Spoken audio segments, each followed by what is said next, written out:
tão bonita, né? Já quero entrar. Espere, nós podemos estar entrando numa história. Como? História? Não sabemos nada dessa casa, nem de quem vai estar aí. Nós podemos estar entrando numa história infantil. Que história infantil? Sei lá, não tem uma dessa bonzeira, né, que chega numa casa de ursos e acaba dormindo numa cama de eles. Eu conheço os anõezinhos, Branca de Neve.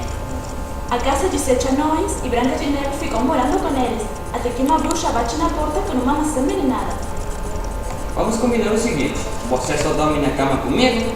Se chega alguma não propondo qualquer tipo de cheirando doméstico mais prolongado, você dá uma desculpa qualquer. Diz que tem dentista na segunda. E se em hipótese, chegue perto da porta, se bater. Mas, se for a história da Branca de Neve, tem um final feliz. Ela ficou com um príncipe. Não chegue perto de nenhum príncipe. Está bem.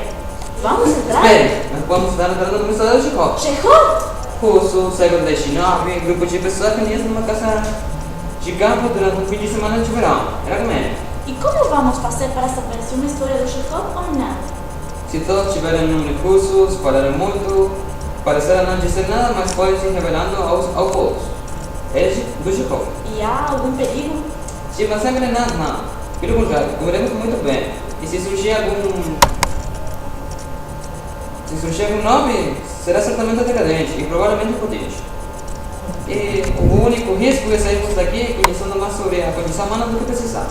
Então, se estiver muito chato, eu faço um sinal. Você disse que se lembrou que deixamos o gás ligado e damos fora. Combinado. Vamos? Espere! E se estivermos numa história de Agatha Christie, ela também gostava de grupos heterogêneos em casas de campo, onde havia um crime e duas eram suspeitas. Hoje será fim de semana de tarde. Não, se um de nós for a vítima. E o que fazemos? Vamos entrar.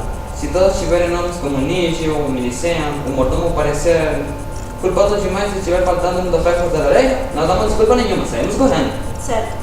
Vamos? Espere. E se é uma história do Marquês de Sade? Marquês de Sade?